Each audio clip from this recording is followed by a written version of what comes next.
What's going on, guys? So first, I just want to apologize that I have not put out a video in a little bit.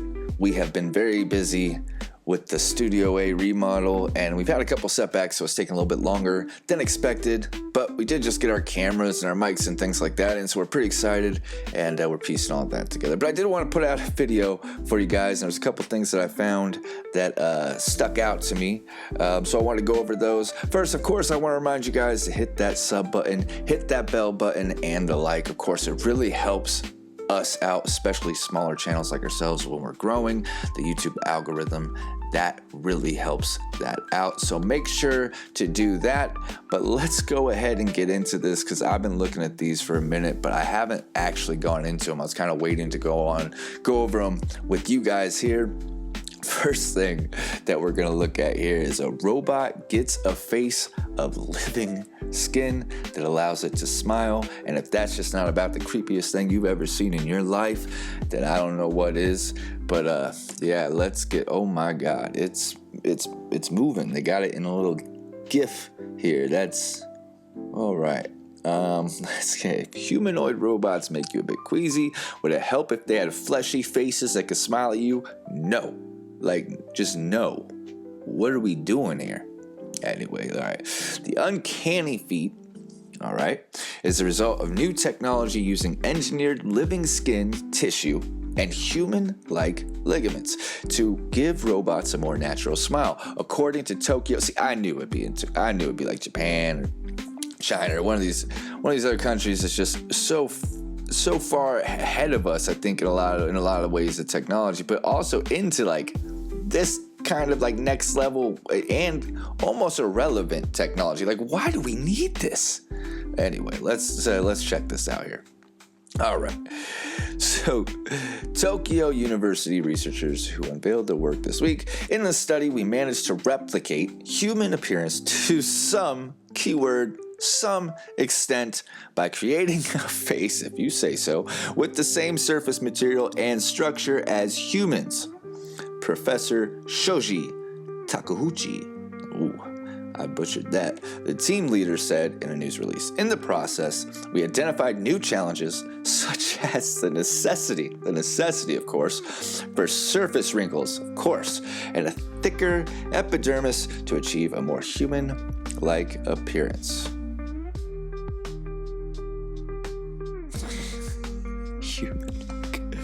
The approach promises to make robots more lifelike, yeah. And in the future, the researchers say similar techniques could also be used on humans in the cosmetics and plastic surgery industries. Yes, this is what we need walking around, smiling. What would you like from McDonald's today, sir? Can I take your order? I mean, nobody wants to see that. Yeah, this is what we need right here. Taking your order. Would you like fries with that? Have a good day. Nobody wants that. Nobody needs that in their life. Anyway, to overlay and connect the, oh my God, what is this? All right, we're getting ahead of ourselves here. The approach promises to make more robots more lifelike, and in the future can be used on humans, okay? To overlay and connect the lab produce skin on a robotic skeleton, a layer of collagen gel containing cultured human dermal fibroblasts, a type of connective tissue cell, binds to an innovative system of tiny V-shaped perforations in the surface, letting the skin move with the underlying structure without tearing or peeling. The work of muscles, creating a smile and other motions, is done by actuators. Whew. I don't know why that word just got me. And then we get to go to this word. Takeuchi Biohybrid Systems Laboratory has previously engineered skin that can heal. Created small robots. What are we doing? Hold on, let's not just skim over this.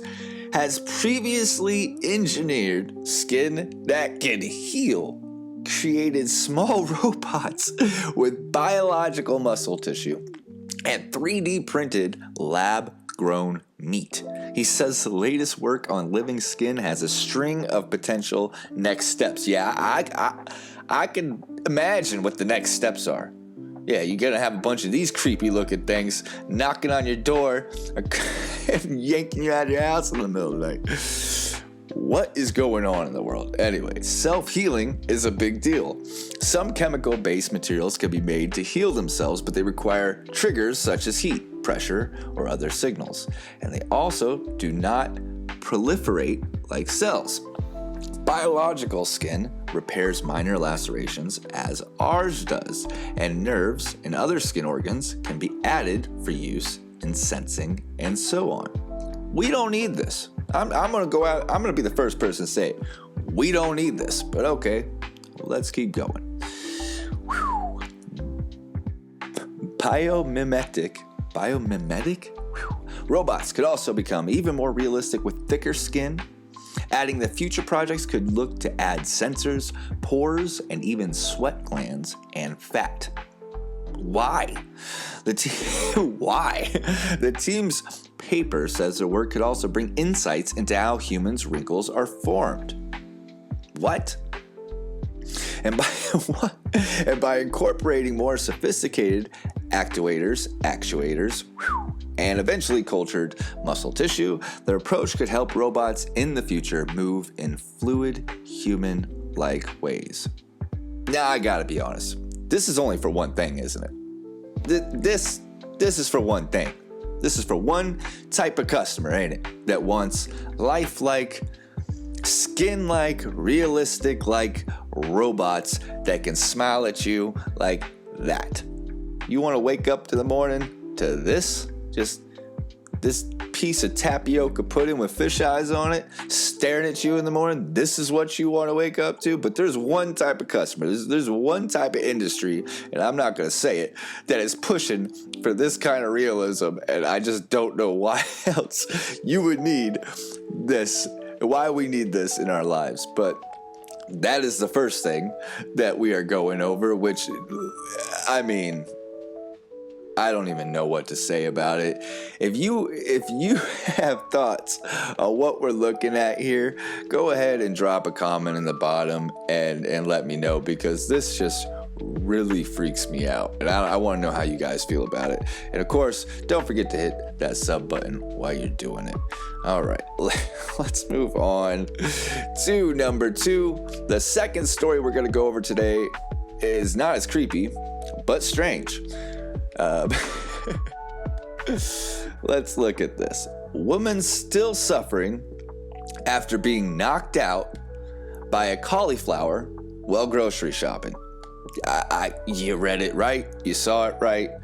We're gonna get into it.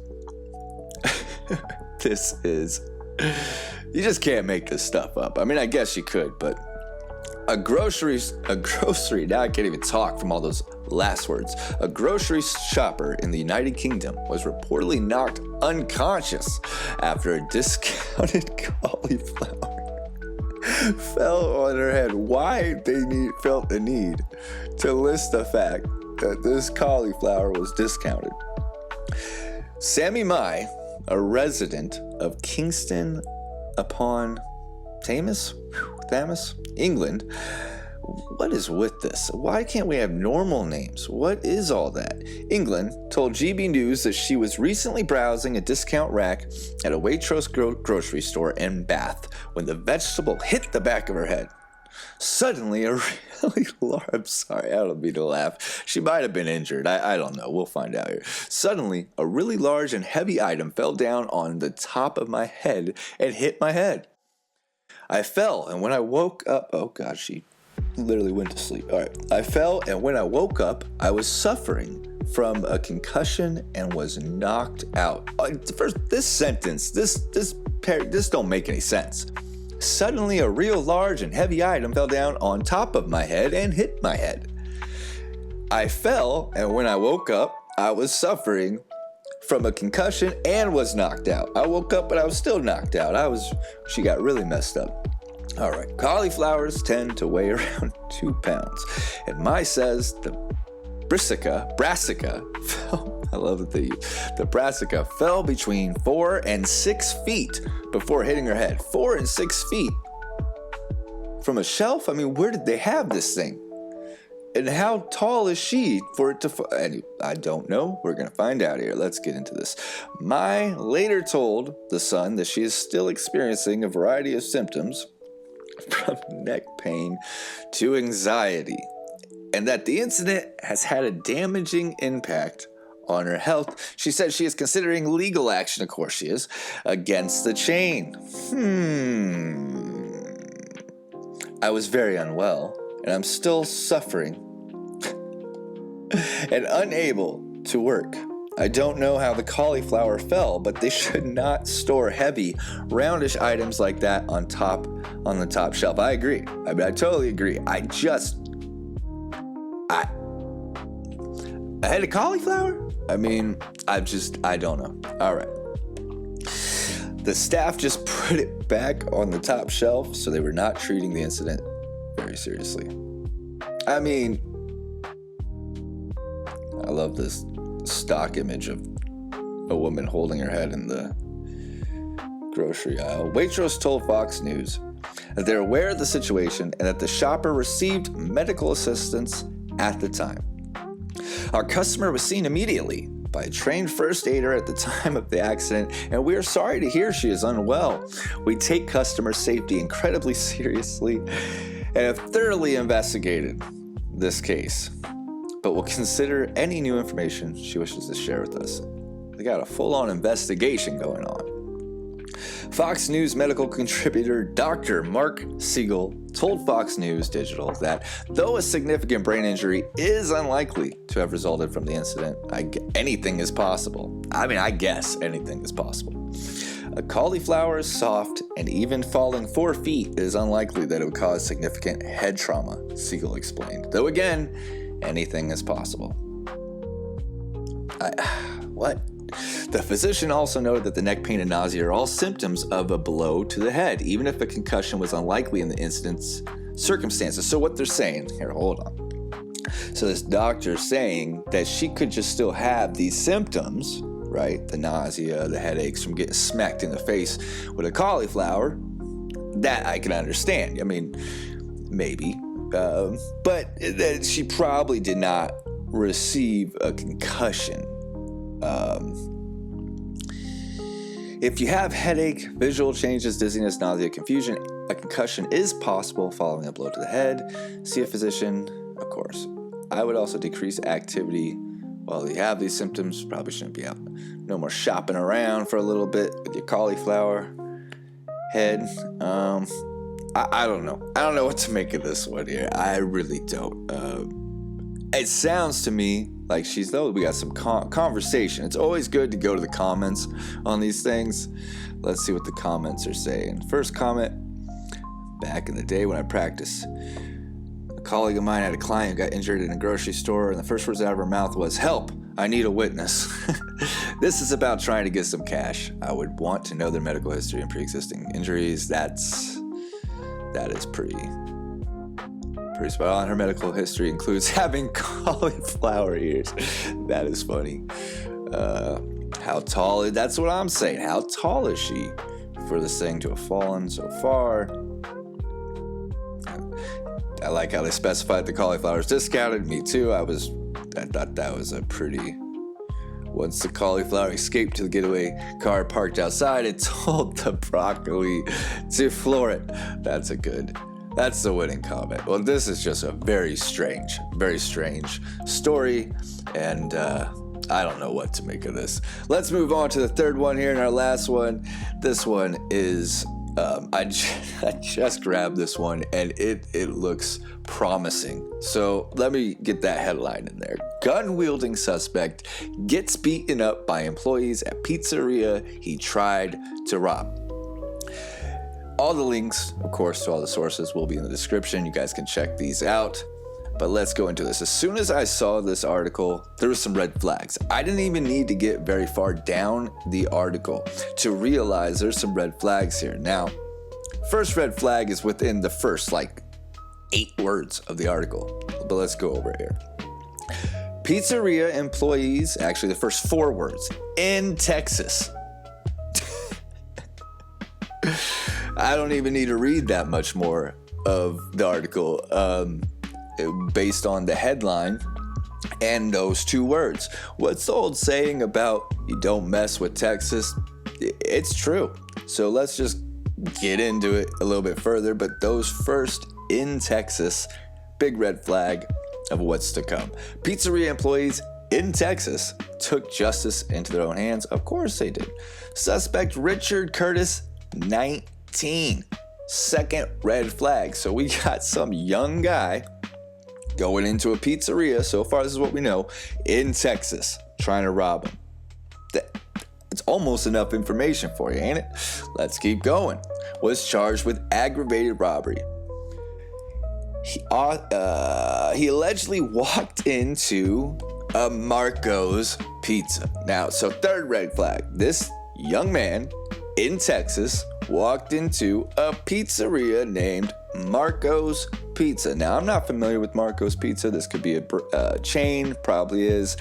We don't have them where I live. But just, I am Italian, and I know that if I'm fixing to rob a place, it ain't gonna be in Texas, and it ain't gonna be Marco's. I'm gonna tell you that right now. So Marco's Pizza in Austin. All right. Curtis slipped the worker a note reading, "Don't say shh, empty the drawer." He then showed the employee a gun in his waistband. I can already see this is where it all went bad. All right, the quick-thinking employee grabbed the suspect and put him in a hold on. So this is important to notice how this is written. It didn't say the employee and the suspect struggled a bit and none of that. This line says pretty much everything you need to know here. The quick-thinking employee grabbed that man and put him in a chokehold while his coworker, while his homie, called police. All right, and holy moly, when you see that, I mean, this is, wow, holy man, they did a number on his face. I mean, look, you describe the situation and then you see the results. Holy crap, did he get, I mean, right, I love how they put it right in front of the picture of Marco's Pizza. It's like, so you correlate the two. Don't come here, but you'll get this. His face looks like pizza. Jesus Lord, what the, okay. While the employee and Curtis were fighting, the manager at Marco's Pizza lifted Curtis's gun from his waistband. Of course he did. The manager allegedly tried shooting Curtis, but the gun didn't fire. I'm gonna say it right now. I bet you this man brought in an unloaded gun, was trying to rob the absolute wrong store to rob, and paid the price. He got one of those little metal things through his nose there. I bet that didn't feel good getting punched over and over. And he's probably really happy that he came in here with an unloaded gun, because otherwise he would have got shot in his face. I mean, these Marco's Pizza was not playing at all.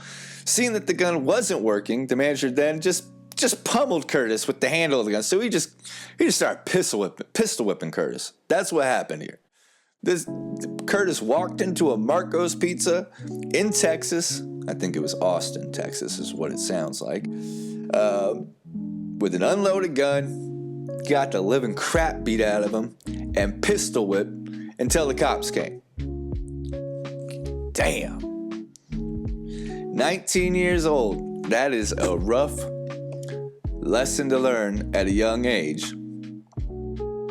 I bet you that Richard Curtis is not going to be robbing any more pizzerias. At one point, the manager grabbed a knife from the kitchen and asked Curtis if he preferred prison or death. This dude spits out some Bruce Willis Die Hard lines.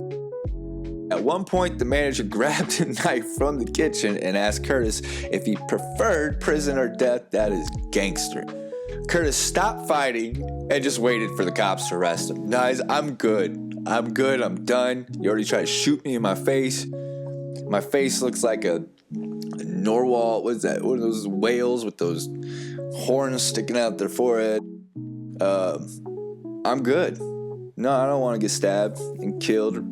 I'm good. I'm just going to sit here and wait for the cops. This is crazy. This dude is never robbing another pizzeria or anything, I don't think, for that matter, ever again. Hats off to the people at Marco's Pizza, man, for holding it down.